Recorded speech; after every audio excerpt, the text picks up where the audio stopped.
नमस्ते सर, कैसे हैं आप? बिल्कुल ठीक, बढ़िया। नई पुस्तक सर दिखा देता हूँ, योद्धा illustrated military history of India. तो सर और हम ये वॉल्यूम 1 है। वॉल्यूम 1 है, इसके बाद ये 1857 तक है, उसके बाद जी। सेकंड पार्ट भी आएगा।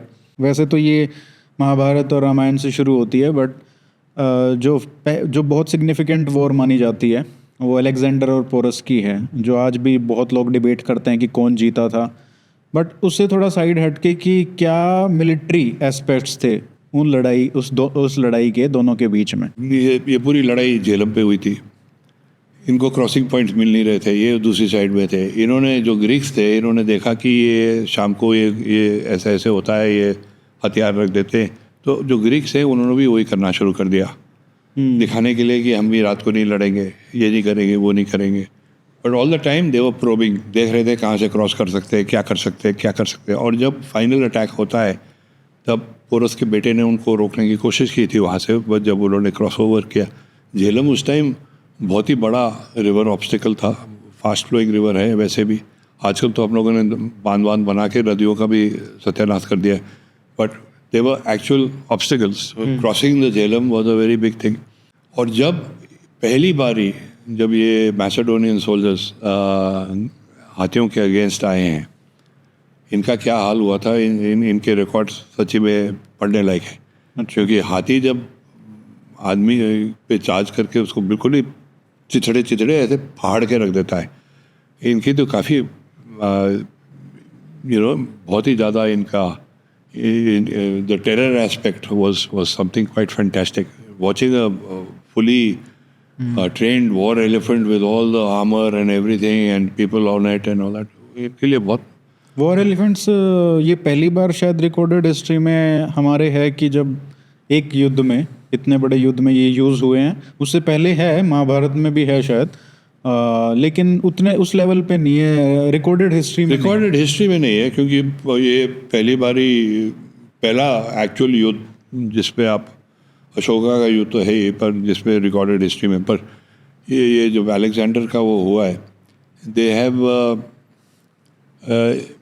This is a battle way elephants have actually played अ बहुत ही डिफाइनिंग रोल था उनका। क्योंकि थोड़े बहुत आग वाग जब इन्होंने लगा दी तो ये जो वापस मुड़े हैं, तो आप इनके पोरस के अपने आदमी भी कुचले गए थे। और उनकी जो, बट इवेंचुअली हुआ क्या उस टाइम, जो चैरियट्स थी ना, वो पहली बारी पूरा फोकस पोरस और अलेक्जेंडर की लड़ाई हाथियों पे है, क्योंकि हाथी आए थे, ये हुआ था।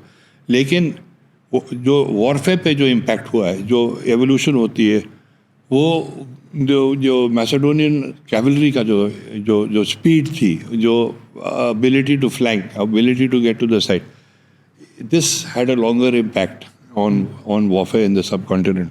किस सेंस में? मतलब suddenly mobility until now Hindustan में हमेशा, ये तो किसी भी पीरियड ले लीजिए, हमारा माइंडसेट ही डिफेंसिव है। फोर्ट्रेसेस, एलिफेंट्स, ये सब डिफेंसिव है। बट कैवलरी जब एक बारी आ गई, you could outflank, you could move. Infantry तो आपकी हाथियों और उसी में चलेगी ना, उनके पास उस किस्म का फ्लैंकिंग वो नहीं था। Macedonian cavalry for the first time actually बहुत ही इम्पोर्टेंट रोल किया है। क्योंकि महाभारत वगैरह में भी देखिए तो Arjun was on a chariot driven by horses. हाँ, वो सारा चैरियट वाला गेम था। हाँ, लेकिन cavalry whether it was used as light flanking वैंकिंग, ये वो उसका कोई महाभारत में जिक्र है, पर इतना ज़्यादा नहीं है, इतना इंपॉर्टेंस नहीं दिया उसको। पर यहाँ पे पहली बारी इन एक्चुअल बैटल टैक्टिक्स भी नो की, जब ये पहले इधर से क्रॉस कर रहे थे, पोरस की आर्मी इधर गई तो इधर से अटैक किया। तो cavalry brought out that fast moving ability to change the battle situation on the ground. But इस पर्टिकुलर युद्ध में जो वॉर एलिफेंट्स आपने कहा कि काफ़ी वो चार्ज करते थे और बहुत बुरा हाल किया अलेक्जेंडर की आर्मी का भी। बट वो अलेक्जेंडर को ये तो पता चल गया था कि इनको इन्हीं के खिलाफ यूज़ भी किया जा सकता है, और वो इस युद्ध में भी हुआ। एक्सीडेंटली पता चल गया ना उनको एक बारी। आई डोंट थिंक पहले उनको मालूम था, पहले नहीं पता था। See, वॉर एलिफेंट्स में सबसे बड़ा प्रॉब्लम ये होता था कि whoever the king was, he was an obvious chap, वो वहाँ पे था, वो अपने अहदा में, उसको अपना flanking wasn't easy to get to him. But एक बार you could get to that main war elephant, then the situation was कि द रेस्ट, ये इंडिया की हिस्ट्री में कई बार होता है कि उसको आप गिरा दो तो फिर भगदड़ मच जाती है। जीतती हुई लड़ाई भी आप हार जाओगे। तो ये again the mobility of the horses, you see they could, if it was infantry attacking elephants, वो फिर उसमें जो किंग का एलिफेंट है उसको आप यहाँ पे आप स्पीड से you could, they horses have actually played a very major role. It's quite a brutal story actually the fighting at that time, because हाथियों ने इनके तो घोड़ों के दो टुकड़े कर दिए थे। बट फिर यूज़ करके हाथियों को भी इनके खिलाफ थोड़ा एक्सीडेंटल था वो, इन द सेंस कि they did not go there with the intention of getting the elephants to stampede, but वो एलिफेंट स्टैम्पीड हो गए।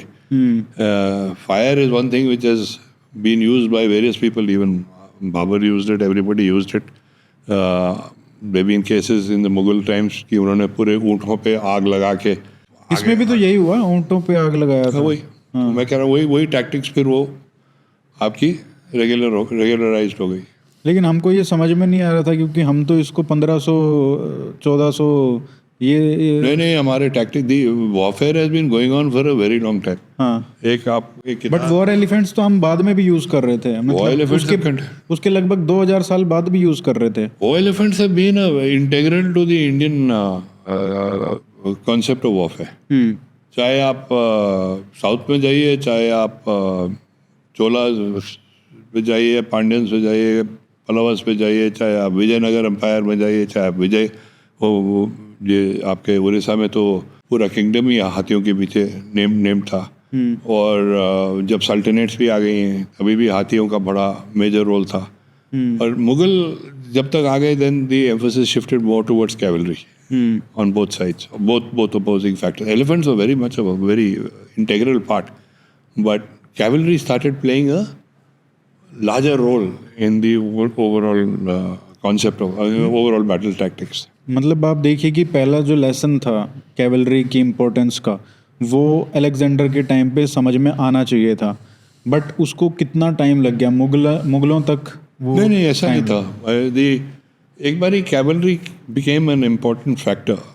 देन तो अगर आप चाणक्य के भी देखिए, he talks about winning wars using everything including guys and spies जो भी, a lot of it goes back to Alexander versus Porus. इन्होंने भी तो स्टडी की होगी ना बैटल, इनको भी पता होगा कि ऐसे ऐसे हुआ, ये हुआ। अब जैसे ये मैंने आपको पहले जिक्र किया है, ये ग्रीक्स ने भी और मैसेडोनियन ने भी अपने हथियार रख दी कि हम भी नहीं लड़ते जी शाम को, और जब टाइम आया तो रात को अटैक आया, थिंग्स लाइक दैट। बट उसके बाद क्योंकि ये ग्रीक्स और मैसेडोनियन जब ये नीचे की तरफ आए हैं, डाउन दी इंडस एक्सेट्रा, जो इन्होंने अपने फोर्सेस वगैरह छोड़े हैं, ये बैटल टैक्टिक्स तो फिर यही रही होंगी।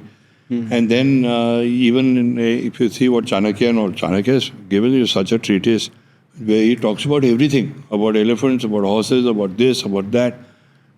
So by that time, horses had almost become at par. At par to nahi, elephants were still considered to be they were like the heavy tanks. The heavy cavalry, the heavy artillery, the heavy cavalry is the wrong word because cavalry is horses. Maybe मतलब ये करने लगे होंगे कि war elephant अपने ऊपर ही attack ना हो जाए वापस से, हमको स्टैम्पीड ना कर दे, उसके लिए कुछ उपाय सोचे होंगे जरूर। अब उस टाइम क्या लोगों के दिमाग में, हर एक लड़ाई के लेसन्स सभी समझते हैं ना। दे विल नॉट हैव आज के जैसे ना हो कि आपके पास हर एक डिटेल हो, पर लेकिन वर्ड ऑफ माउथ ये सब आया होगा, ये सब कि अलेक्जेंडर कहाँ से आया था, क्या हुआ, कैसे हुआ।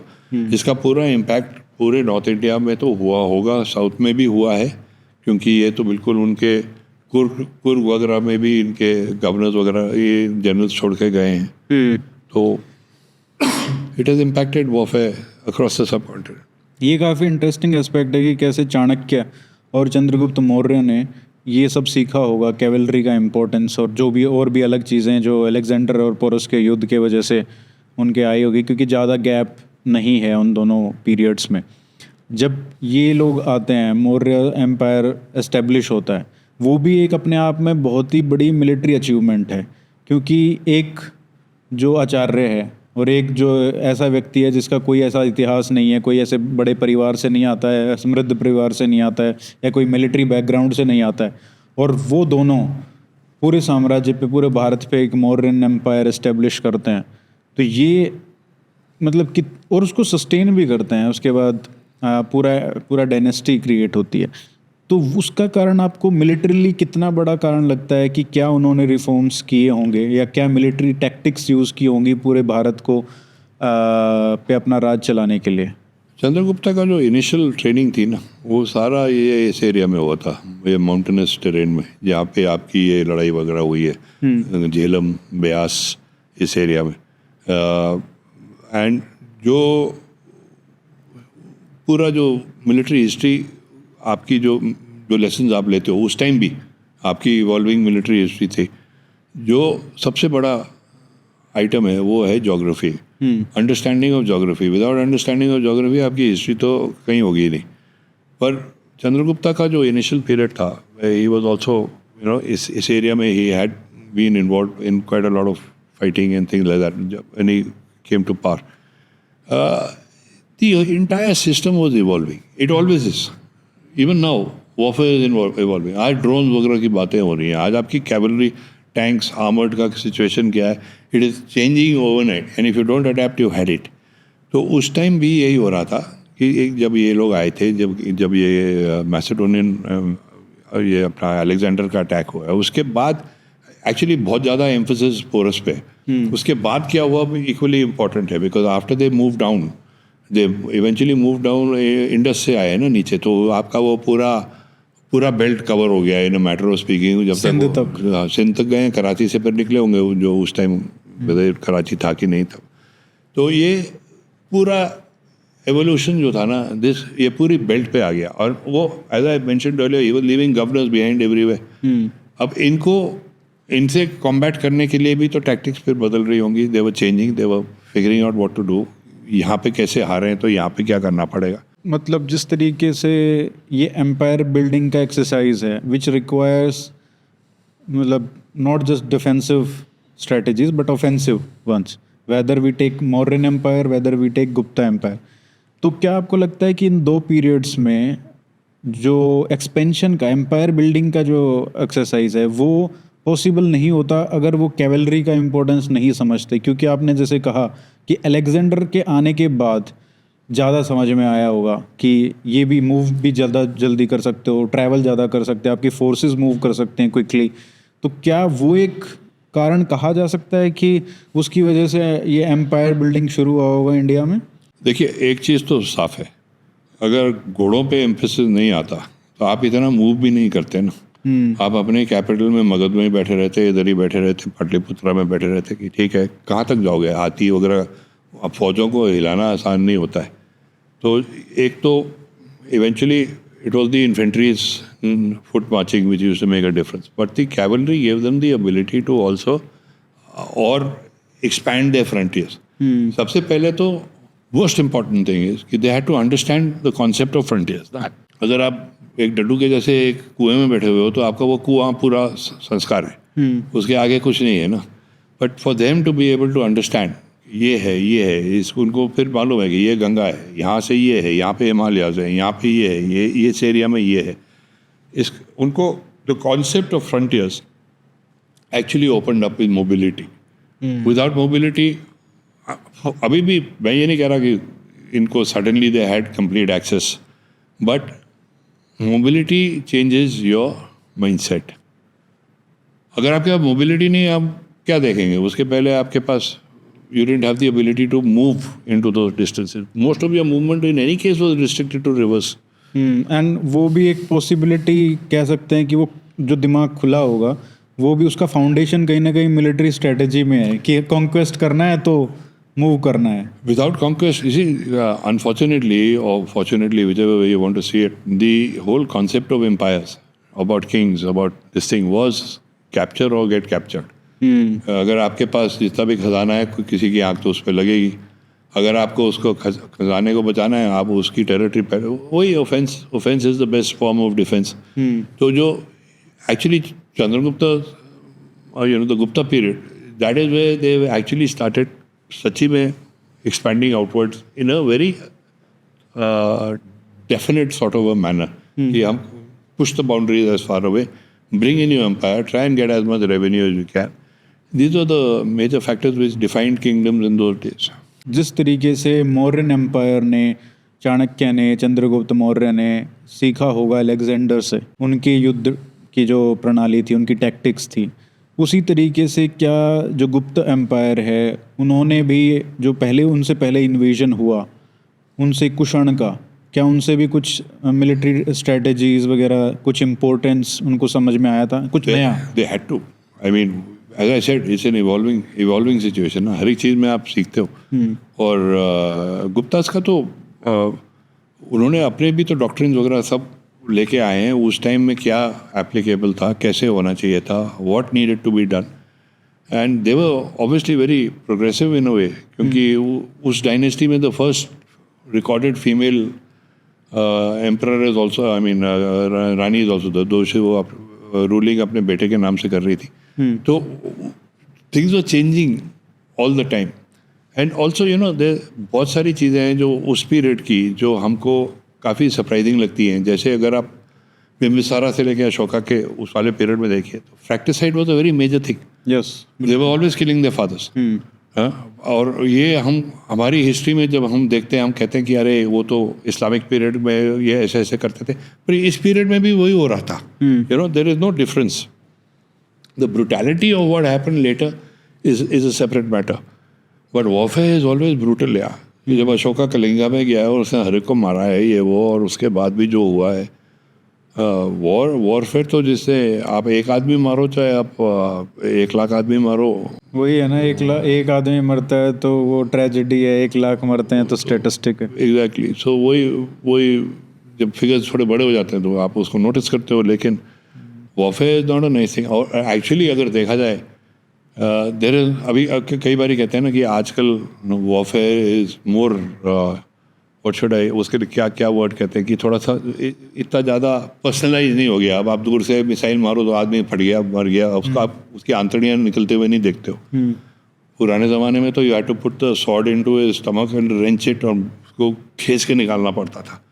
And fighting was more eye to eye, you know, eyeball to eyeball and head on. अभी तक चलता है, लेकिन this is also evolving periods. Gupta empire has been one of the most progressive at that time. उन्होंने कहाँ से अपने boundaries को स्प्रेड करना, मतलब उनकी जो understanding of military geography and history and everything would have been very good.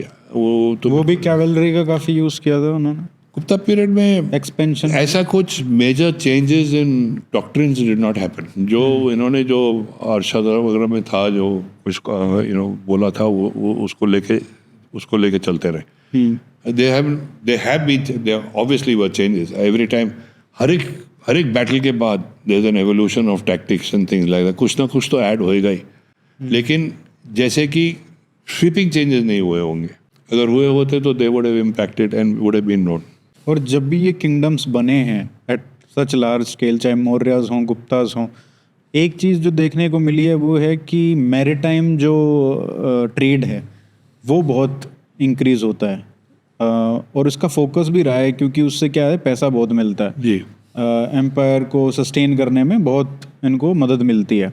वो हमने देखा कि मौर्यन एम्पायर में हमने पहली बार शायद नेवल वाला जो इन्वेस्टमेंट है राजाओं का वो देखा. उसके बाद गुप्ता में भी देखा. बट सबसे ज़्यादा जो मतलब आज भी जिसकी वाहवाही होती है वो चोलास की. उनका नेवल एक्सपीडिशंस और श्री विजय किंगडम पे जो जीत थी. तो उसमें आपने एक बहुत इम्पोर्टेंट बात लिखी है, जो हमारा ये असेसमेंट रहता है कि ये जो एक्सपीडिशन हुआ होगा वो कहीं ना कहीं जियोपॉलिटिक्स को इन्फ्लुएंस करने के लिए है, या मतलब उस पर जो ट्रेड है उसको. बट ऐसा आपने जो लिखा है कि जियोपॉलिटिक्स ने उनको फोर्स किया कहीं ना कहीं ये एक्सपीडिशंस के लिए. They were up against the Chinese, which we are up even today. और वही Malaccan Malacca Straits, you're talking about Sumatra, you're talking about this entire area. If you look at the, जैसे चोलास ने expand किया है उस area में, उनकी जो पहली एक्सपेडिशन वगैरह गई हैं, उन्होंने वहाँ पे मेरे ख्याल से हमने मैप भी बनाया हुआ है उसका कि ये यहाँ पे इतने दिन रुके थे, ये हुआ वो हुआ. पहली बारी मेरे को इसका महसूस हुआ था कि 1995 में मैं वहाँ गया था, ये अपना कैम्बोडिया. एंड वहाँ से नॉमफेन से हमने एक फ़्लाइट पकड़ी, हम सीम रीप गए, एंकोर वॉट गए। एंकोर वॉट जाके तो आंखें खुल गई। आई मीन वहाँ पे बियॉन्ड टेम्पल कॉम्प्लेक्स वगैरह ये सारा चोलास का के साथ कनेक्टेड था। एंड एंकोर वॉट में जो वॉर सीन्स वगैरह थे वो पहली बारी हम देख रहे थे कि ये है क्या। मैं उस टाइम नेवी के लिए फिल्म बना रहा था 1995 में। और फिर हम वहाँ से गए इंडोनेशिया, जहाँ बोरोबुदुर और ये सारी योग्याटा वगैरह। And the influence of the जो अपना चोलास का इतना स्ट्रॉन्ग था कि इट वाज हर एक जहाँ भी जाइए आपको वही देखने वाला है। और अनफॉर्चुनेटली क्या होता था कि देयर वाज बहुत ज़्यादा एम्फोसिस सूर्या, विष्णु, शिवा के स्टैचूज़ पे।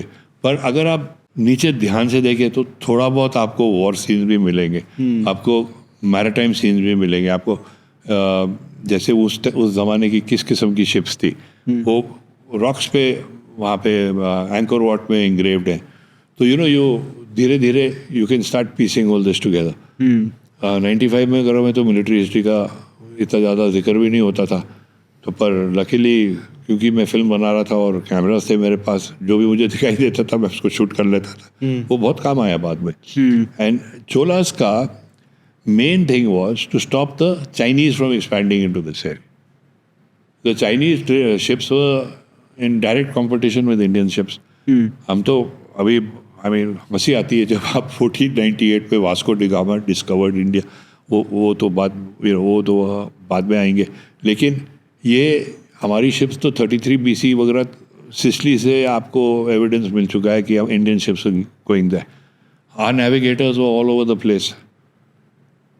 It's a quirk of history कि वो तो फिर कॉलोनियलिज्म ने हम लोगों को मार ही दिया ना। हमारी जो जितनी भी एक्चुअल हिस्ट्री थी उसको मिट्टी में उन्होंने लपेट के बिल्कुल ही उसको कूड़े में डाल दिया कि आप तो कुछ थे ही नहीं हमारे पहले। पर उसके पहले each kingdom was flourishing. They had, जब वास्को द गामा आया है कालीकट, तो ज़ैमोरिन का जो कालीकट में टैक्सेस सिस्टम्स और ये और उसके जो एडमिरल्स थे, कुंजाली एडमिरल वगैरह, they had a system which was thriving. ये तो गुंडे थे ना, they were barbarians. I mean they just came अपनी वो थोड़ा टू ट्रम्पर्स वगैरह और अपना क्रॉसेज लेके और ये फ्रेंची यूनिफॉर्म्स लेके आके इन्होंने और फिर हमारे बंदों को ही रिक्रूट करके फिर सबको धीरे धीरे ठोका है। लेकिन उसके पहले की जो हिस्ट्री है second to none is perhaps far more sophisticated than what Europe was.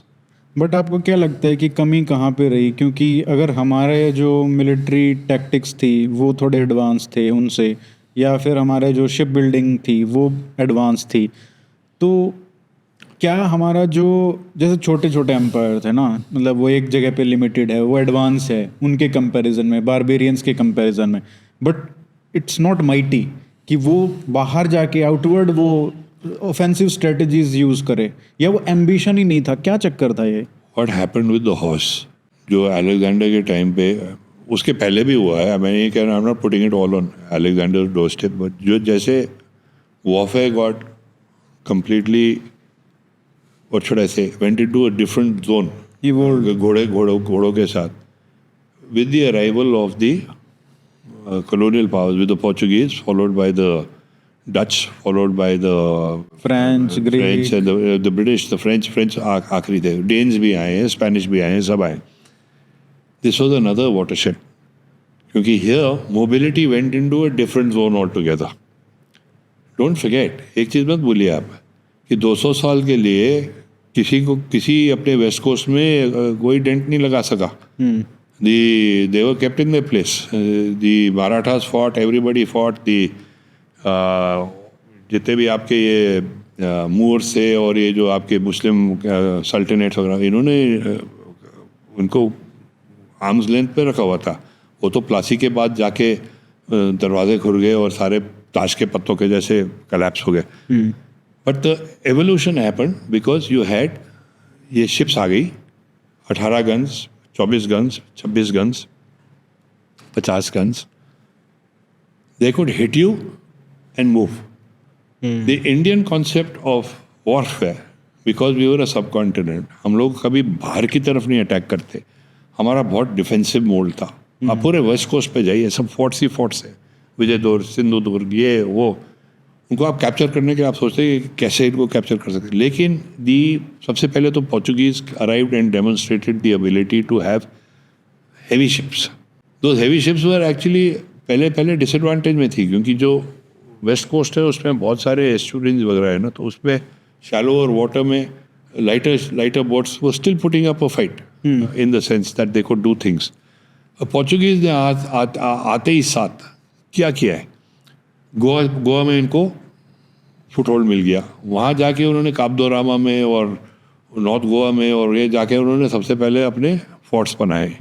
ठीक है, बॉम्बे के आसपास वो पूरा एरिया इन्होंने फोर्टिफाई किया है, जंजीरा से लेके नीचे तक there is all Portuguese establishment. That was one.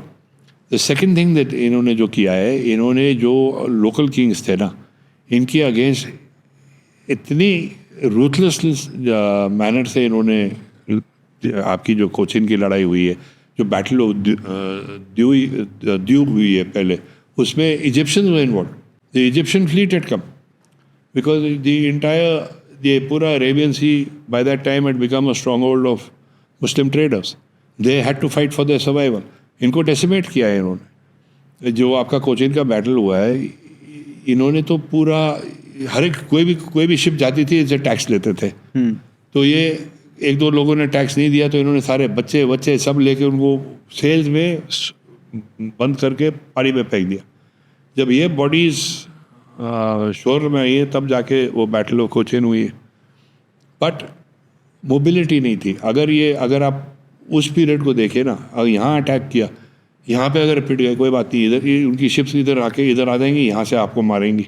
जब तक ये लैंड फोर्सेस मुड़ के इस तरफ आएंगी, वो उधर से इधर आ गई हैं। So it gave them mobility. So जैसे the horse change thing, suddenly the galleons and the all the ships which came in, जो किसी भी कलर्स के अंडर हो, चाहे फ्रेंच हो चाहे ये हो, इनको मूविंग प्लेटफॉर्म्स मिल गए। They were moving this things.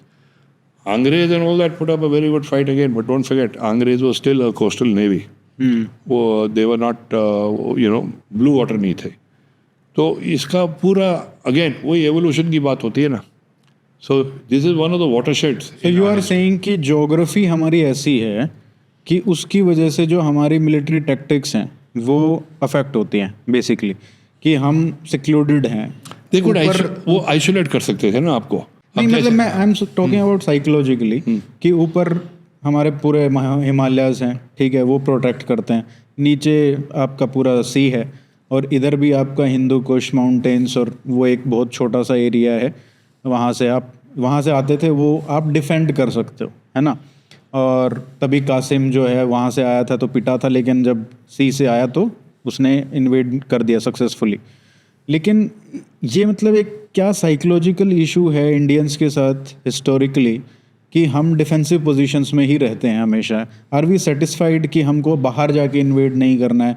मतलब अगर हमारी नेवीज इतनी आगे थी, हमारे अगर मिलिट्री टैक्टिक्स इतनी आगे, एम्पायर थे, तब भी हम मतलब बाहर जाके मतलब नहीं गए ईरान पे कब्जा करना, या मिडिल ईस्ट में जाना, या सेंट्रल एशिया में जाना, या फिर वहाँ पे कुछ था नहीं? कुछ था ही नहीं, ये तो रेगिस्तान था, बिल्कुल खुले एरियाज थे वहाँ। तो एक वो कारण भी हो सकता है। बट शिप बिल्डिंग तो तब तो आप कह सकते हो चोलाज ने इधर गए तो उधर भी जा सकते थे, या वो रूट पता नहीं था। दे अडॉप्टेड रोम के साथ तो ट्रेड कब से है? They went for cultural expansion, they went for trade.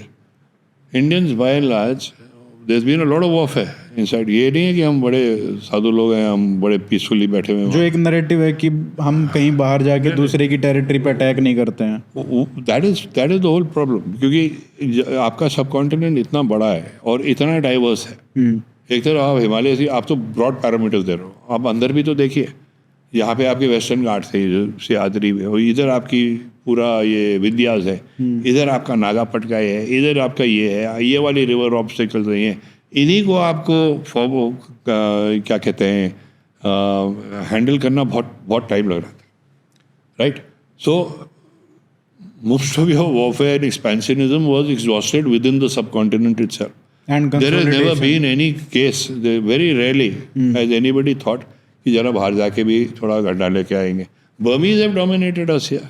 वो तो जब भी उनको चांस मिलता था वो अहोम्स और मणिपुरी सबको आके ठोक ठाक के चले गए. तो and the Burmese are Buddhist, they suppose to be very peace loving, they are not suppose to, you know. So it is हमारा जो बेसिक माइंडसेट है ना, वो अनफॉर्चुनेटली अगर आप देखा जाए इसमें बहुत सच्चाई है कि we are basically not willing to look beyond our own, beyond the subcontinent. Partly because the subcontinent was so rich and diverse by itself that it could absorb everything within itself. But क्या ये सिर्फ geography का कारण है, या फिर इसको इस तरीके से भी देख सकते हैं कि डाइवर्सिटी, कल्चरल डाइवर्सिटी, वो भी ओवरकम करना किसी भी एम्पायर के लिए बहुत मुश्किल रहा होगा, और कंसोलिडेशन में ही इतनी एनर्जी स्पेंड हो गई होगी बहुत ज़्यादा कि आप मतलब आज भी अगर आप देखो इन मॉडर्न टाइम्स जहाँ पे बहुत यूनिफॉर्मिटी होती जा रही है बहुत सारी चीज़ों में, मतलब ऐसी यूनिफॉर्मिटी तो कभी नहीं रही होगी जो नेशन स्टेट में है, बट 2000 साल पहले उसको कंट्रोल करना, even with your own you know, मतलब आपके नीचे काम कर रहे हैं लोग, आप डायरेक्टली इन्वॉल्व नहीं हो, फिर भी क्या उस डाइवर्सिटी को मैनेज करने में वो एक कारण रहा होगा, अनलाइक अदर स्टेट्स या अदर एम्पायर्स जहाँ पे यूनिफॉर्मिटी ज़्यादा थी, जैसे चाइनीज़ हैं या और जगह पे यूरोप में है. दे ऑल्सो हैड देयर प्रॉब्लम, ऐसी बात नहीं. चाइनीज स्केल करने में हमको मतलब इशू आता है. सी हमारा एक तो आप कह रहे हो ना एक्सपेंशन की बात कर रहे हो और मेंटेनिंग, ओके. आप सबसे बड़ा एग्जांपल आप ये ले लीजिए चोलास, पल्लवास एंड पांड्यास का, राइट. ये 3 डायनेस्टीज हैं जो 2000 ईयर्स देव रन, ओके. बेसिकली उसमें कोई उन्हीं के इंटर बैटल्स देखिए आप, कभी पल्लवास का भारी है, कभी चोलास का भारी है, कभी इनका भारी है, वो उसको मार रहा है, ये हो रहा है, वो हो रहा है. South India itself reverse of blood यार, वो उसके ऊपर आपके फिर वो और भी आ जाते हैं, होसालियाज आ गए, ये आ गया, वो आ गया, ये हो रहा है, वो हो रहा है, ये अटैक हो रहा है. तो उसी को पकड़ के रखना, the fact that these 3 dynasties Cholas, Pallavas, and shows that they were capable of holding, but even holding what you had, and it was all defined by rivers. इस नदी से लेके इस नदी तक ये हमारा स्ट्रॉन्ग होल्ड है. वो नदियाँ क्रॉस करना बहुत बड़ी बात होती थी उस ज़माने में. आजकल हम लोगों को ना ये ब्रिजेस और नदियाँ ही सूख गई हैं, तो अब आप जाओगे कहाँ. तो पर उस ज़माने में it was reverse defined your boundary. And if you really look at the entire subcontinent, Himalayas never came under the Himalayas में अपने छोटे छोटे किंगडम्स बैठे हुए, वो काफ़ी खुश बैठे हुए थे वहाँ पे. There was no uniformity there. वहाँ पे किसी ने nobody went and captured the Himalayas. Even the Mughals never really succeeded to that. क्योंकि कुछ था नहीं वहाँ पे. क्या बात कर रहे हो, हर एक जगह किंगडम्स ही किंगडम्स थे. किंगडम्स थे, बट क्या वो इतने रिच थे कि अगर ये जो पूरा effort to capture and get into that in different kind of warfare, और मतलब उसका रिवॉर्ड इतना नहीं था ना शायद. उनको रिवॉर्ड तो मिल जाता उनको, और वो टेरिटोरियल, और वो तो you know whatever they can get out of the treasuries of those places. The point was that it would require a different skill set of fighting in those areas, which these guys were very good at. Yeah the Gorkhas were superb soldiers. The Himachal में आपके ये कांगड़ा शांगड़ा वगैरह ये सारे यहाँ पे बैठे हुए थे. दी डोगरास वर ब्लडी प्रोटेक्टिंग दिस, वो पूरा. और फिर नेपाल के इस तरफ आइए आप, द भूटनीज बहुत ही they even perform reasonably well. जब अंग्रेज़ों ने आके सबको फिर मिट्टी में they reduced everybody to dust, because उनका एक जो विजन था वो एकदम ऑल इनकम्पेसिंग था. सी एक्चुअली अगर आप देखें ना तो ये लॉर्ड कर्जन के टाइम पे आप आ जाइए. इसमें आप, Curzon was the first man जो फ्रंटियर्स की बात करने लगा. he had that vision of he defined the vision of boundaries the way we understand it today. पहले क्या होता था, आप तिब्बत की बाउंड्री देख लीजिए. मेरे पास याक है, ये ग्रासलैंड है, ये मेरा है, आपके बकरवाल हैं, आप उधर जा रहे हो, आप वो ट्री लाइन में जाइए. तो आपकी जो बाउंड्री थी वो defined by this, not by nationality, national this thing, I am a Tibetan, और वो था ही नहीं. वो बोटिया है, ठीक है, ये है, आधे तो अमलगमेट हो गए थे. अब सिक्किम का केस ले लीजिए, बोटियाज मूव्ड इन, लेप्चाज होते थे वहाँ पे. फिर नेपालीज का जो major influx from the west sideways. So if you look at the entire map of India, it is actually a moving map of India. They are constantly moving. और सबसे ज़्यादा ये कहाँ डिफाइन होता है? नॉर्थ ईस्ट में define होता है। कभी अहोम्स आ रहे हैं तो कभी ये हो रहा है तो कभी वो हो रहा है। आप उसको अगर आप उसको ग्राफिकली डिज़ाइन करेंगे तो वो पूरा मैप ना जैसे कि वो हिल रहा हो, जैसे शिमर हो रहा हो। और ये रेस्ट ऑफ इंडिया में आप डालिए तो certain pockets of stability, but basically boundaries are shifting and moving. But it's only when the British have come that they have started looking at India as a full entity. And this is also partly because of the mobility, and the mobility gave them the understanding of the globe.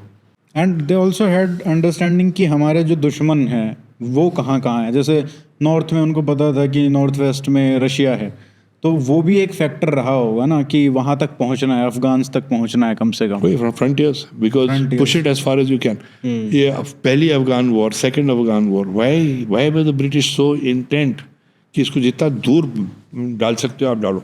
और हमने क्या किया?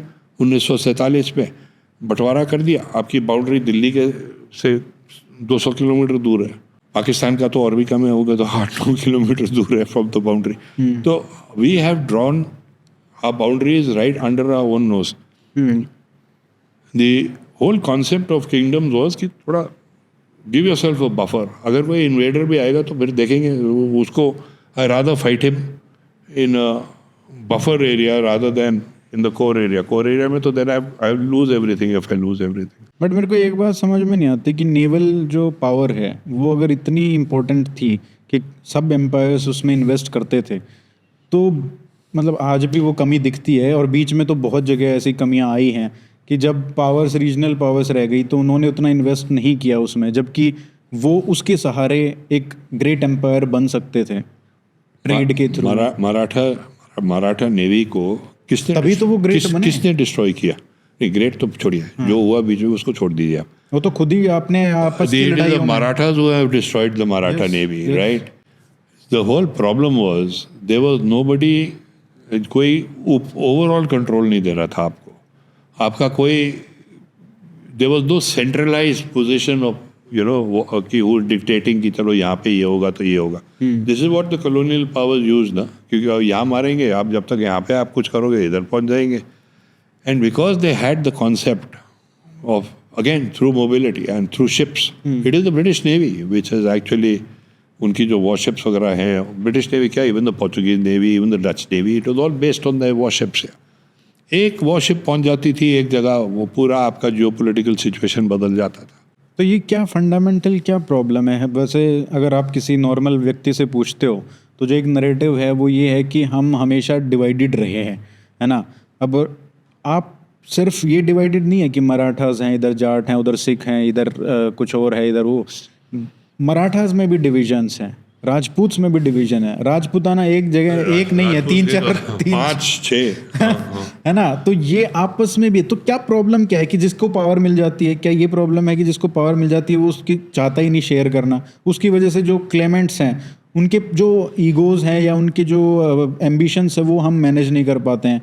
तो actually में मतलब वो problems क्योंकि आज भी हमारे पास हैं, वही चीज़ें आज भी आपस में लड़ रहे हैं। तो वो इसीलिए है ना कि सबको पावर चाहिए and somehow we are not able to manage it. जबकि British, Mughals, they were able to manage it despite all the factionalism और वो सब था। वहाँ पे भी गेम्स होते थे, पॉलिटिकल गेम्स, बट वो मैनेज कर लेते थे।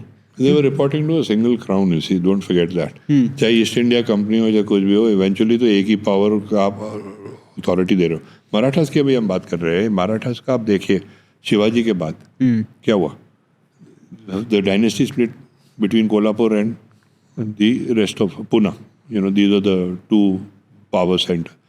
Then by the time the Maratha were actually in a position जहाँ पे वो बहुत ही मेजर रोल प्ले कर सकते थे, जब ब्रिटिश एक्सपेंशन हो रहा था उस टाइम मराठा के 5 या 6 सब सेक्शन हो गए थे। होलकर्स हैड बिकम, उनका ग्वालियर वालों से नहीं बनती थी, इनके नहीं बनती थी। तो जो मराठा कन्फेडरेशन था वो सिर्फ पेपर पे था, उसमें कई बारी तो वो आपस में ही एक दूसरे को ठोके जा रहे थे।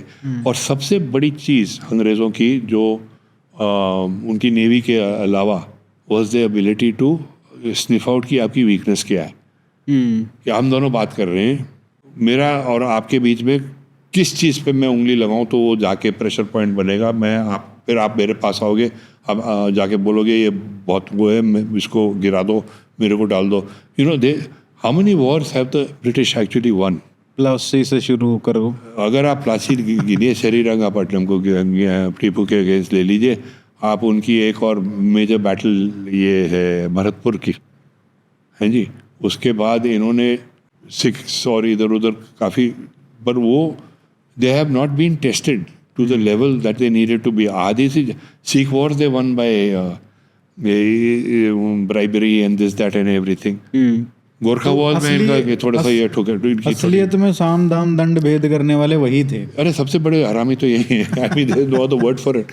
And the worst part is कि our history has completely forgiven them in the sense कि we have not brought them to task. इनको तो हर एक चीज़ के ऊपर क्या कहते हैं शिकवा बनाना चाहिए, क्योंकि इन्होंने जो किया है इस देश के साथ. हम लोग बंगाल फेमीन की बात करते हैं विद यू नो, अभी थोड़ा जिक्र में आ गया. मैंने इसके पहले when I wrote about it in Long Road to Siachen in 2010. अभी मैं जब तमिलनाडु की किताब कर रहा था, I was horrified to find कि उसके 100 साल पहले there was a Tamil Nadu famine. Exactly the same reason. And in fact Bengal famine में 3.5 मिलियन लोग मारे गए हैं, 35 लाख लोग मारे गए.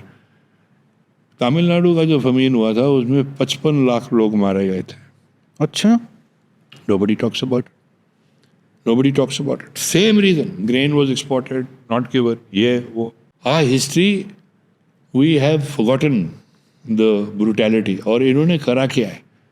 ये they were highwaymen यार. इन्होंने को जो चाहिए था लूट लिया. अभी जब मैं ये टीपू सुल्तान का कर रहा था, ठीक है, आई मीन मैं उसमें नहीं पढ़ रहा कि कुर्ग, उसका भी हमने जिक्र किया है, कुर्ग में ये हुआ, वो हुआ, ये हुआ, पर हम उसको from a military point of view we looking कि बैटल ऑफ श्रीरंगापट्टनम में क्या हुआ.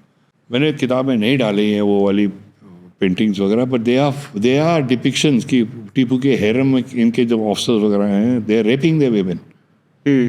उनके जो हेरम्स में उनको उठा के भाग रहे हैं इधर उधर. ऐसी डिस्गस्टिंग पेंटिंग्स हैं. दे वेल्लोर म्यूटिनी भी शायद उसी वजह से हुई थी. वेलोर म्यूटिनी इनकी जो 1803 में हुई है, उसमें टीपू के बेटे हुआ थे ना उस टाइम वेलोर फोर्ट में. वेलोर की म्यूटिनी तो वो जो इमीडिएट इरप्शन, और उसी टाइम उन्होंने आरकोट से उनके आए उधर, उन्होंने ठाटा टूटू करके उनको.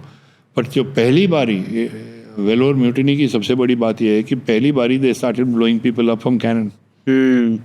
And you see again is shock and awe. Philip Mason की एक बड़ी इंटरेस्टिंग किताब है called the man who ruled India. He is written it under the pen name of Philip Woodruff, not Philip Mason. उसमें he talks about the majesty of governance. चाहे आप south block, north block, ये सारी building, Rashtrapati Bhavan, ये वो, आप कलकत्ता जाइए, आप यू नो विक्टोरिया मेमोरियल, ये वो, बॉम्बे आप फोर्ट एरिया में जाइए, इधर जाइए. अभी मैं 3 दिन पहले वहीं पे था. The entire thing is like उनकी जो हुकूमत ने जो आपके ऊपर इम्प्रेशन किया, आप तो जी चींटी है, हम हैं असली चीज़. The whole concept, the majesty of governance. And what was it based on? It was based on terror tactics. हम लोग इस्लामिक पीरियड की बहुत बात करते हैं कि उन्होंने सबके सिर काट दिया, वो भी टेरर टैक्टिक्स थे. It was designed to spread absolute terror and the kind of brutality which has been exhibited for that 1000 years under the entire so-called, I mean, that entire Islamic period is so horrendous. It's not funny. But did it stop? No. It continued in a different form. वही होता रहा with modern weapons. With modern weapons, and the worst part was हमने अपने ही लोगों को use किया है अपने लोगों को मारने में. ये तो आपने कहा कि टेरर टैक्टिक्स थी और वो मैजेस्टिक वो गवर्नेंस था, वो एक एस्पेक्ट था. लेकिन मिलिट्रीली जब आप देखते हैं कि ब्रिटिश इंडियन आर्मी, उनका जो कंपोजिशन था, जिस तरीके से उन्होंने मार्शल रेसेस का कॉन्सेप्ट लेके आए, या इंडियन सोसाइटी को उस तरीके से समझा उन्होंने कि उनको किस तरीके से, और वो कास्ट बेस्ड रेजिमेंट्स वगैरह, वो आज भी उनका क्रिटिसिज्म होता है, मैं उस पर भी आऊँगा. बट आप जब वो देखते हैं उनका आर्मी का कंपोजिशन, आप उसको पिछली वाली आर्मीज़ के, मतलब जो इस्लामिक रूल के दौरान थी या हिंदू आर्मीज़ भी थी, क्या उन आर्मीज़ के कंपोजिशन के कंपैरिजन में आप क्या ब्रिटिश इंडियन आर्मी को एक रिफॉर्म की तरीके से देखते हैं, मतलब वो रिजल्ट के हिसाब से कि अगर उनकी ज़्यादा एफिशिएंट रही होगी तो ऑब्वियसली जो उन्होंने किया वो एक रिफॉर्म ही रहा होगा उस टाइम के हिसाब से? सी अगर आप पहली see the Sikh Wars, okay, क्या हुआ था कि ये सतलज तक पहुंच गई थी, तब तक बंगाल आर्मी थी ना। बंगाल आर्मी आपकी थी क्या? यूरोपियंस। बिल्कुल। जो सिख्स जो जो चाहे वो जट सिख हो चाहे वो कुछ भी हो, दे had nothing but contempt for this fellows कि ये तो क्या भैया लोग हैं। वो अभी भी वही वो डिस्कोर्स में चलता रहता है। अब जब ये हारे हैं, फर्स्ट सिख वॉर जब हारे हैं, वेदर दे ओन लीडर्स, जो हुआ वो अलग बात है, इनसे बर्दाश्त नहीं हुआ गया। There was a different mindset again. They glorified the British officer, ये अंग्रेज के अफसर तो बड़े तेज हैं, हम इन्होंने को हरा दिया, लेकिन ये भैया साला कहाँ से आ गए। जो ब्रुटैलिटी उस टाइम हुई है उसकी आप डॉक्यूमेंटेशन देखिए। देव स्किन दिस, जहाँ इनके हाथ पे सिक्स के हाथ में आ गए थे, इनको स्किन दम अलाइव, हैंड्स को खिलाया, ये किया वो किया, वो बहुत ही खराब चीज़ है। मार्शल रेसेस का जो पूरा कॉन्सेप्ट था, it is entirely based on 1857। 1857 में जो हुआ है उसके बाद इन्होंने देखिए, the Gorkhas and the Sikhs both defeated by the British in the two Sikh wars and the Gorkha wars, sided with them during that period. Gulab Singh and the entire Dogra army sat out the war. They did not get involved. The entire Gangetic belt में जो हुआ है, basically आपके हिंदू और मुस्लिम सिपाही they fought together, but वहाँ पे भी they never, वो cohesive leadership नहीं बन पाई। अगर बन पाई होती तो ये इनको उड़ा देते। बहुत सारे जो नैरेटिव्स हैं, जैसे आपका ये ब्लैक होल ऑफ कैलकटा है, मैंने अपनी ये लॉन्ग रोड टू सियाचिन की किताब में I have actually question that कि ये एक्चुअली हुआ ही नहीं। अच्छा। हाँ, there was a British journalist who was known to kick up this kind of stuff, so lot of hysteria was created around 1857. 1857 was like kill the Pandis, kill this, kill that. उसको जो, अगर आपके पास तोप नहीं है तो आप उसको साले को हैंग करो, नहीं तो उसका सिर काट खाओ। इन्होंने जिस किस्म की ब्रुटैलिटी की है उसके दो बहुत बड़े इम्पैक्ट्स हुए हैं। एक तो जितनी भी प्रिंसली स्टेट्स थी, they were all watching. They saw that British and they knew they cannot match it because even state forces were controlled by these guys after a while कि आप इतना रख सकते हो, ये कर सकते हो, ये कर सकते हो, तो कभी चैलेंज नहीं कर सकते। तो सबसे पहले तो सारी प्रिंसली स्टेट्स मेंटली लाइन में आ गई कि भैया अगर हम इनके अगेंस्ट जाएंगे तो ये इन्होंने हमारे को आके चिथड़े कर देने हैं, उनके पास पावर है। The second thing was this whole concept of martial races. इन्होंने उसको पंजाब को सारा उन्होंने वो ड्रेनेज सिस्टम वगैरह तब बनाया। पंजाब में क्या होता था, फमीन्स, फ्लड्स, वो अभी भी होने लग गई हैं फिर से फ्लड्स तो, पर the Punjab was given a completely different tone after 1857 कि this is our main recruitment area. Even World War II and all, Punjabi Musalmans, ये वो Sikhs, they've all been drawn from that area. Actually अगर आप Malwa belt का देखो जो सतलुज से नीचे है जी, अगर आप उसका पूरा देखो तो वो आर्मी में पहले रिक्रूट हुए हैं, सिख बाद में बने हैं।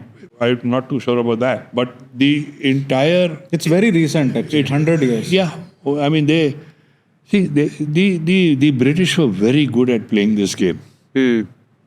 कि तुमने हमारा नमक खाया है, तुम साले होते कौन हो, नमक किसका है, नमक तुम्हारा है, पर तुमने हमारा नमक खाया तुम हमारे लिए मरेगा, ये इनका मोटो था। और ये भी तो कल्चरली देखो ना, हमने उनका इंडियंस का साइकी समझा है उन्होंने। हमारा देखिए, यू हैव टू सी, अब ये तो मतलब वो ब्रिटिश वाला तो कोई मुहावरा है नहीं, ये नमक खाने वाला, ये तो यही होगा ना, वो तो वही हमारे ही लोगों ने रोहिलखंड से हो रहे हो, चाहे इधर से आ रहे हो, चाहे वहाँ से आ रहे हो, तो इन्होंने जो पूरा they have played this game to the hilt, but it's not just them. अब आप देखिए, जस्ट बिफोर द टाइम ये होता है, जब ये ग्वालियर स्टेट फोर्सेज वो emerging as a major force with the French की हेल्प के साथ, they were also recruiting and working out कि ये this is a martial race, इसको हम ये करेंगे, ये करेंगे।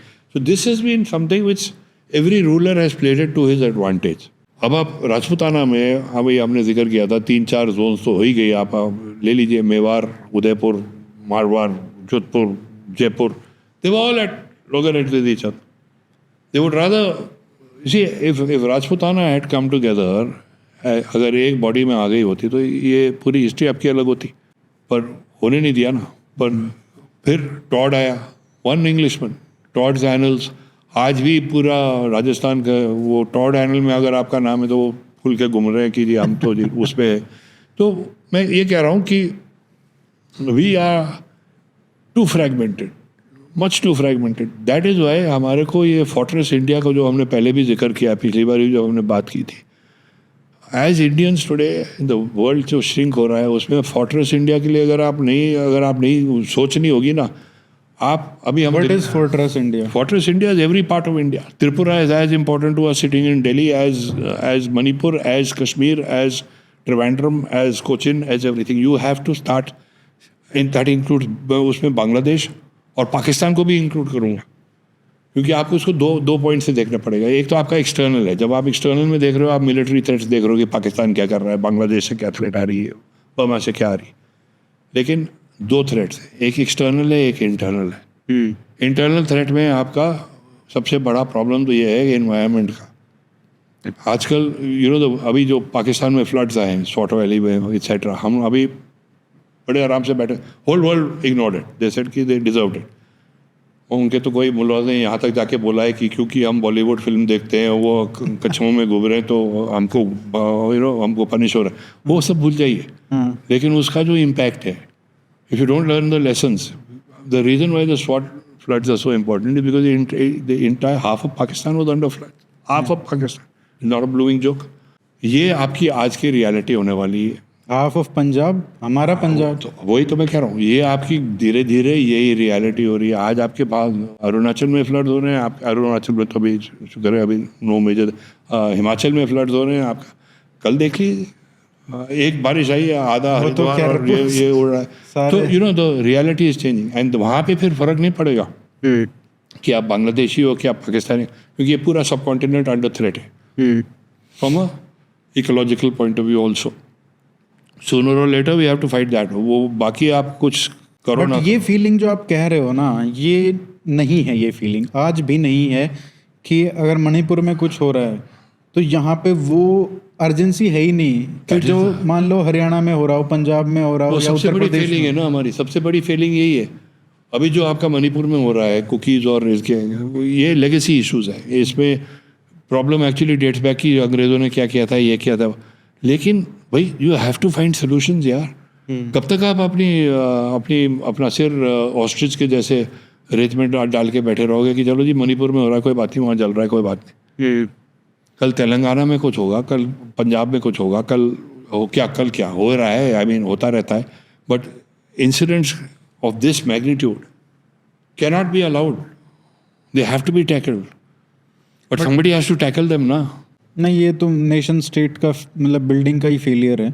बट इस पे आते हैं कि मिलिट्रीली आपको क्या कंपोजिशन में, जो मैं पूछ रहा था, ब्रिटिश इंडियन आर्मी में क्या आपको कोई रिफॉर्म दिखता है या कुछ स्ट्रेटेजिक ब्रिलियंस दिखती है कि वो पहले वाली आर्मीज़ के कंपैरिजन में? आई am not talking about tactics और वेपन्स, वो तो मॉडर्न थे ही उनके पास ऑफ कोर्स. मतलब वो अगर 50 लोग भी होते और वो 200 लोग भी होते तो भी हरा देते वो. But I am talking about कि कंपोजिशन में कुछ ब्रिलियंस थी क्या? They thought everything through. उनका ना ये थिंकिंग बड़ा रिसर्च बेस्ड था कि ये कम्युनिटी में क्या है, हर एक चीज़ में, चाहे प्लांट्स का डॉक्यूमेंटेशन हो, चाहे बर्ड्स का हो. तो ब्रिटिश में very meticulously go about putting ये हर एक चीज़ को डॉक्यूमेंट करना. डॉक्यूमेंट करने में इनकी अंडरस्टैंडिंग बहुत वो होती थी. सबसे बड़ी चीज़ जो इनकी थी, अगर आप एक मिनट के लिए म्यूटिनी पे वापस आ जाइए, आप जो अपराइजिंग या फर्स्ट वॉर ऑफ इंडिपेंडेंस, मैं उसको किताब में अपराइजिंग कह रहा हूँ क्योंकि मेरे हिसाब से वो फर्स्ट वॉर ऑफ इंडिपेंडेंस के लिए भी नहीं क्वालिफाई करती. Not does it qualify as a mutiny. It's a kind of an uprising which happened. That's what I, तभी मैंने किताब में उसको अपराइजिंग बोला है. हम वहाँ पे हारे क्यों? दिल्ली की आप बैटल ले लीजिए, उसी रीज़न के लिए आप हारे हो जिसपे पूरी लड़ाई शुरू हुई है. जो वो कारतूस को मुंह से काटने का जिसपे ग्रीज वाले थे, उसका रेंज क्या था? 50 यार्ड्स. जो नई राइफल आई थी जिसका वो काट के करना था, उसका क्या रेंज था? 150 यार्ड. वो 100 यार्ड्स का जो इट्स एक्चुअली जो 1857 की जो लड़ाई है वो 100 यार्ड्स पे डिपेंड करती थी, because these fellows had that advantage. तो हमारा जो है ना, जो मिलिटरीली जो हमारी जो टैक्टिक्स हैं, टू सम एक्सटेंट हम जो we also carry the burden of the epics. I use the word burden deliberately. क्यों? क्योंकि वो सब मॉरलिस्टिक था, उसमें धर्म ये वो, हम ये नहीं करेंगे, हम वो नहीं करेंगे। ये एक्चुअली सावरकर ने भी लिखा है कि उसने एग्जाम्पल्स दिए हैं कि कैसे जब इस्लामिक आर्मी आती थी और वो गायों को काटने के लिए वो रख देते थे, उनके आगे खड़ी कर देते थे और वो वेपन्स डाल देते थे और फिर उनको ख़त्म कर देते थे। बिल्कुल। सर, मिलिट्री की बात करते हैं तो दो बड़े इंस्टेंसेस मैं मेंशन करना चाहूँगा। एक तो दिल्ली सल्तनत का जो एस्टेब्लिशमेंट है और एक मुगल्स का आना है। उन्होंने ऐसी क्या मिलिट्री स्ट्रेटजीज यूज़ की या इनोवेशंस थी जो एक तरीके से after some times they were taken for granted, या जो भारत वाले लोगों ने भी अपना ली? ऐसी क्या चीज़ें थी, चाहे आर्मी कंपोजिशन में या टैक्टिक्स में या वेपन्स में? जब ये दिल्ली सल्तनत का जब स्टार्ट हुआ है, जब Qutbuddin Aibak, Timur and all these people come subsequently, one thing we have to realise, जब ये इस्लामिक इन्वेजन्स हुई हैं, they were coming from, they had nothing to go back to. It was do or die for them. ठीक है? Again, we were fighting defensive battles, they were fighting offensive battles. They had that little bit of, they had that mobility again to get around you. जो भी आपकी tactics थी, they had evolved a little bit further perhaps. This other business of tactics of terror, चाहे वो कोई भी हो, अकबर के टाइम में भी हुआ है। I mean, रणथंभौर में आए थे, उन्होंने कुछ जब कैप्चर किया, वो पूरा वो माउंटेन ऑफ स्कल्स वगैरह जो होता था, बहरे में से सबको ख़त्म कर देते थे। ये जो टेरर टैक्टिक्स होती थी ना, इसका भी कारण था कि terror tactics actually mentally make you lose the battle in the head, या कि ये हारा है वो साला, इतना ज़्यादा वो टेरर हो जाता था कि you would, half the people would be on the verge of running, the other half जो भी रहते थे वुड गेट स्लॉटेड।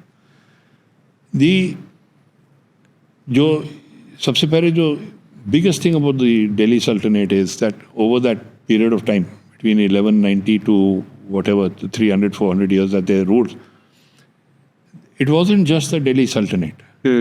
इनकी जो offshoots बन गई ना, Gujarat Sultanate, the Bengal Sultanate, and all the gradual governors who started setting up, चाहे वो कर्नाटक में हो, चाहे इधर हो, चाहे वहाँ हो,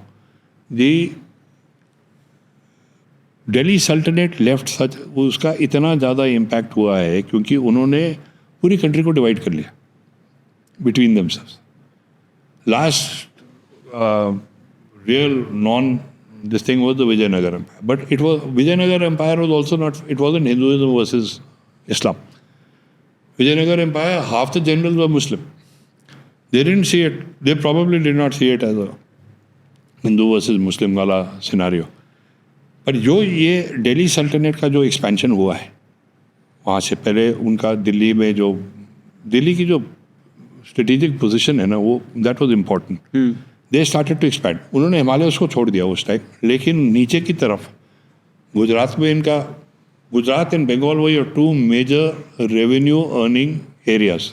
Bengal because of ports, because of trade, and Bengal was the richest province. Then comes Gujarat.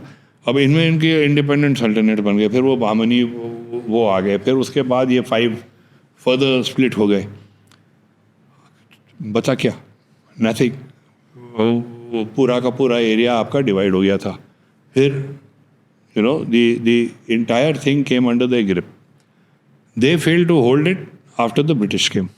Of course they were इधर उधर, जैसे त्रिवेंद्रम का अम्पायर है, इधर ये है वो है, अहोम्स का जो था, अहोम्स की कोई बात नहीं करता, लेकिन most successful fighting has actually happened with them. अब मैं सबसे बड़ा एग्जांपल ये देता हूँ कि जब Aurangzeb, who I consider in his younger days to be perhaps the most brilliant, one among the top 5 generals in the Hindu ये सब कॉन्टिनेंट की हिस्ट्री में, जैसे इसने अपने भाइयों वगैरह को हराया है, the tactics used were very advanced. Aurangzeb के टाइम पे देयर वर 3 एडवर्सरीज ही हैड। अब आप किसी भी स्कूल में जाइए, आप बोले किस बच्चे ने कि आपने शिवाजी का नाम सुना है, सबके हाथ खड़े हो जाएंगे। गुरु गोविंद सिंह का हाथ सुना है, आधे बच्चों के हाथ खड़े हो जाएंगे जो नॉर्थ से हैं। आपने बोरफुकन का नाम सुना है, सब एक दूसरे का मुंह देखते हैं कि किस चीज़ की बात कर रही है। Lachit.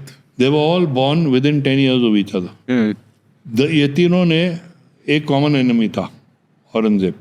Sikhs under Guru Gobind Singh harass these people, ये वो, बट इवेंचुअली उनको भी मुगल्स के साथ they had to arrive at some sort of working arrangement way live and let live वाला सिनारियो हो गया eventually. Now you come down to Shivaji.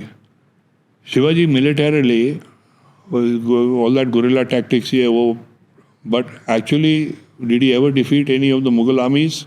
And anyway, he died in 1680, right? So, Hardly, he was not there. and Aurangzeb तो 1707 तक था। वो तो पर eventually Aurangzeb का अनडूइंग भी तो डेक्कन ही हो गया ना। हाँ, वो लेकिन कोई बात नहीं, पर मेरा पॉइंट अलग है। तो मैं कह रहा हूँ कि Aurangzeb, Shivaji also did not really have any major spectacular military victory against the Mughals. Who had that spectacular victory is actually Borphukan and the Ahoms.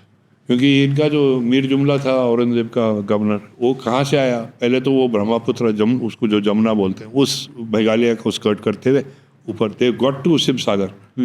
फिर इन्होंने अहोमदेन को धीरे धीरे धीरे धीरे पीछे भेजा, और सराय घाट जहाँ पे पुल है आपका गुवाहाटी के पास, वहाँ पे एक बहुत बड़ी बैटल हुई थी। The Ahoms decimated the Mughals, और वो वहाँ से भागे। और उस बैटल से उसके बाद अंग्रेज भी नहीं गए उधर से, अंग्रेज भी बर्मा से आए हैं, क्योंकि उस रूट पे उन्होंने कहा हमको पिट जाएंगे। वंस एक बारी फिर तो अंग्रेज, दी ब्रिटिश वो लाइक कैंसर यार, एक बारी आ गए तो फिर तो बात खत्म। मुगल्स का भी ऐसा कुछ आप कहेंगे कि उनका भी जो मिलिट्री स्ट्रेटजी, अकबर की खासकर, क्योंकि वो जो सिस्टम उन्होंने शुरू किया मनसबदारी वाला, वो एक बहुत अलग था from what we had, like other armies had at that time. तो वो एक आप रिफॉर्म मानते हैं उस सेंस में, जिस सेंस में मतलब ब्रिटिश इंडियन आर्मी का रिफॉर्म कह सकते हैं, उस सेंस में वो भी एक नया फेज था। A lot of the British administrative service का जो अडॉप्ट किया था उन्होंने, तो अकबर का किया था। तो लेकिन मुगल्स का it was really a classic case of right time right place from their point of view. Babur आया पहली बैटल ऑफ पानीपत में, again there is a major quantum shift because artillery comes into play, और गन पाउडर भी था वही ना, उसकी वजह से ही। गन पाउडर पहले भी but not at that level, but artillery comes into play. कल हम हैदराबाद में थे, हम 2 लांसर्स के साथ ठहरे हुए थे।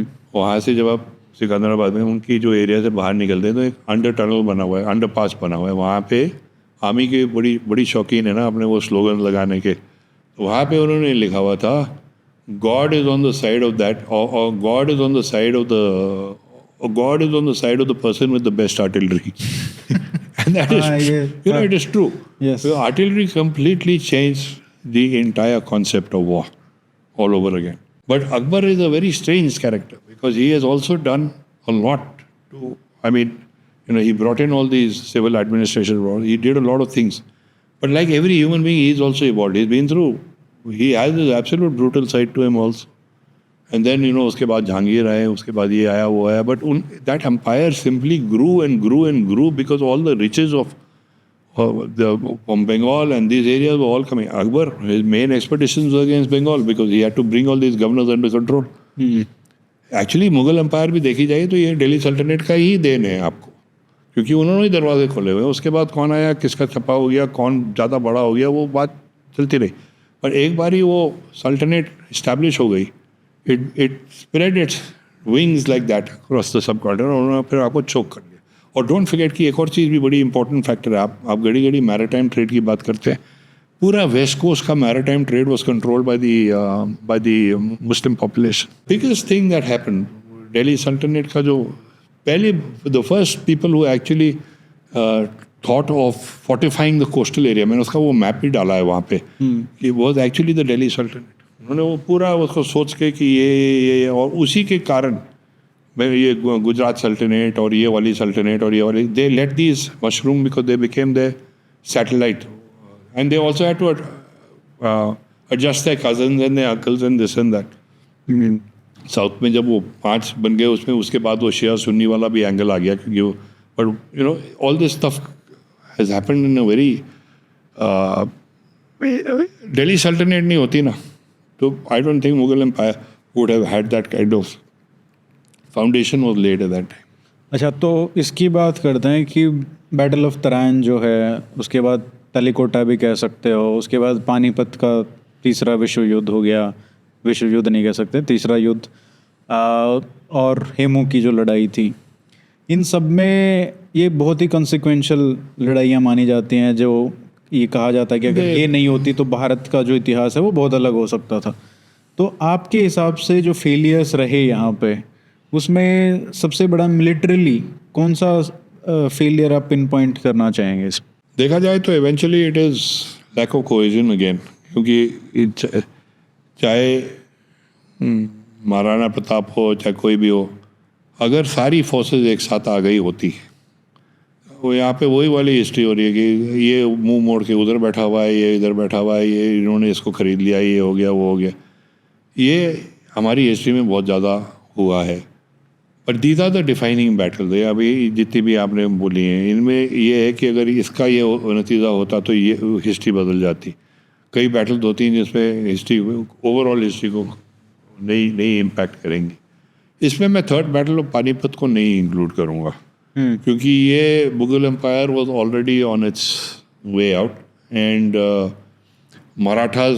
बट एनीवे मुगल और मराठा तो एक साइड ही लड़ रहे थे ना उसमें। हाँ, पर ये जो पूरा ये जो आपका दुरानी उधर से आया था, ये वो अफगान वगैरह, ये this again got localised, you see, because after the third battle of Panipat the Sikhs and the Afghan and all that, they were also clashing. Ranjit Singh's entire rise to power was against whom? It was against the Afghans. He had to buffer that entire area. So these are all battles which have happened. But is there a common threat? Yes, the common threat is that they were always divisions थे. They were always. But that is not military failure. It is. That is strategic failure. One of the biggest things in military, this thing is That to carry everybody. That is civilizational failure. But मतलब जैसे पानीपत युद्ध का है, वहाँ पे सबसे बड़ा military tactical failure तो ये था कि इतने सारे 2 लाख सिविलियंस को लेके घूम रहे थे वो लोग, और 40-50 हज़ार सोल्जर्स थे। वो तो हर एक यार, अब वो अभी मैं उसका वो मैंने कहीं जिक्र किया है मराठास के उस सेक्शन में। औरंगजेब की जो आर्मी जब मूव करती थी, it was 35 kilometres the camp. वो तो पूरा 5 लाख आदमी, तो घोड़ों के साथ इतने आदमी, हाथियों के साथ इतने, ये कैंप वो कैंप। तो ग्रेजुअली एज दी ये जैसे बड़े बड़े भी होते गए, उनकी ये एंटुराज और ये सब भी फैलता गया, तो फिर warfare also changes its entire face. Again यहाँ पे अंग्रेज़ों को बहुत फ़ायदा हो गया, क्योंकि they were travelling with smaller parties moving in, getting into combat. तभी तो होता है कि 200 आदमी और यहाँ पे 10,000 आदमी वो हार रहे हैं। बट दे वर नॉट 10,000 की फाइटिंग फोर्स। वही ना, तो 10,000 में फाइट आपकी 200 आदमी के अगेंस्ट आप 200 आदमी ही लगा सकते हो ना एनी गिवन मोमेंट में। जब वो 200 गिरेंगे तो उसके बाद 100 और आ जाएंगे, फिर 100 और आ जाएंगे। पर वो जो नैरो फ्रंट में, इट्स नॉट कि आप उसको गल्फ करके चींटी के जैसे उड़ा दोगे। वो तो अपना लड़ेगा ना 1 to 1 इवेंचुअली। हाँ, वो बात दूसरी है कि वो जो 200 आदमी है वो उनके, पर इनके the weapon systems and all had also come into play by that time and tactics were different. इस पूरे पीरियड में जो 1857 तक आपने पूरा स्टडी किया है, लिखा है, इसमें सबसे बड़े अगर आपको निकालना हो कि सबसे टॉप मिलिट्री लीडर्स, चाहे उनकी स्ट्रेटजी रही हो, चाहे उनके रिफॉर्म्स रहे हों, चाहे उनका कंपोजिशंस रहे हों, कुछ भी, मतलब एक नया उन्होंने कुछ किया, इंट्रोड्यूस किया, कौन है टॉप मिलिट्री लीडर्स? आप 5 अगर आपको। एक को तो मैं मेंशन कर चुका हूँ कि Aurangzeb, he would definitely be right up there. Shivaji certainly. Borphukan, without a doubt, would figure in the top 5. अब उसमें से 1, 2, 3, 4, 5 कौन है, वो तो डिबेट चलती रहेगी लाइफ लॉन्ग। ये 3 तो सीधा आपके दिमाग में आ जाते हैं।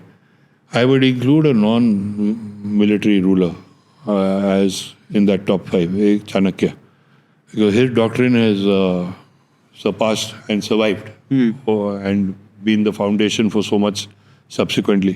So अगर आप थोड़ा सा उसको फ्लेक्सिबिलिटी दे तो आप उनका भी नाम ले आइए इसके अंदर.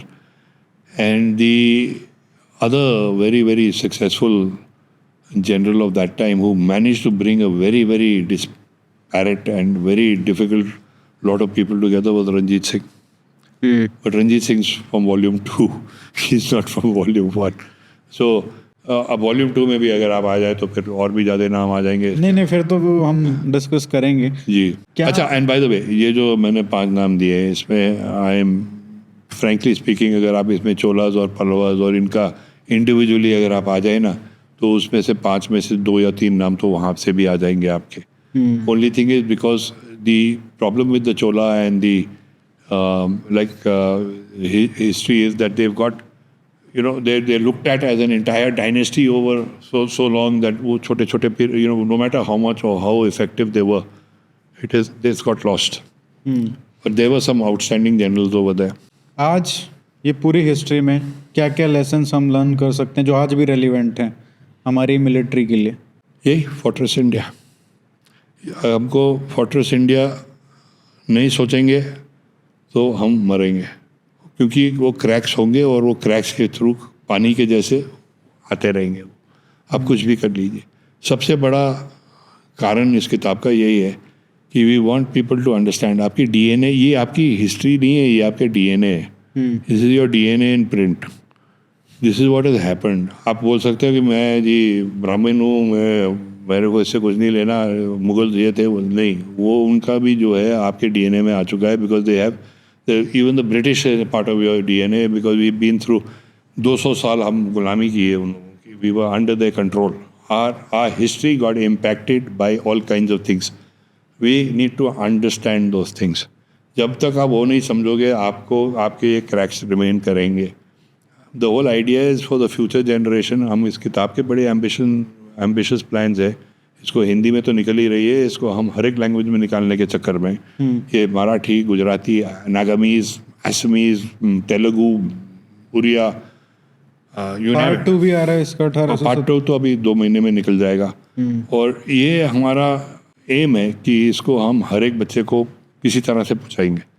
अभी एक मीटिंग करके आ रहे हैं, उसमें हम जैसे YI है जो CII का यंग इंडियंस है, उसमें हम उनका एक युवा ग्रुप है which is basically to create a national identity and a feeling of pride in themselves. So a book like this actually fits into that. तो हम इसको, जैसे कई स्कूल थे जो इसको अफोर्ड नहीं कर सकते क्योंकि कॉस्ट है इस पर, बहुत पैसा लगा इसको बनाने में. उसको आप छोड़िए, इसका प्रिंटिंग और उसी में there the cost involved. Some schools can't afford it.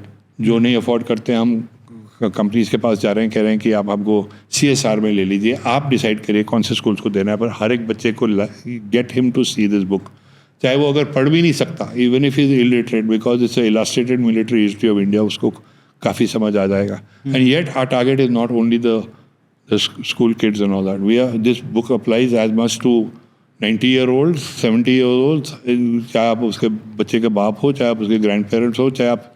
One of the reason, अभी मैं गया था अरुणाचल, वहाँ पे हतुंगला जहाँ पे नामकाचू बैटल हुई थी, तो वहाँ पे एक MLI यूनिट है, 15 MLI.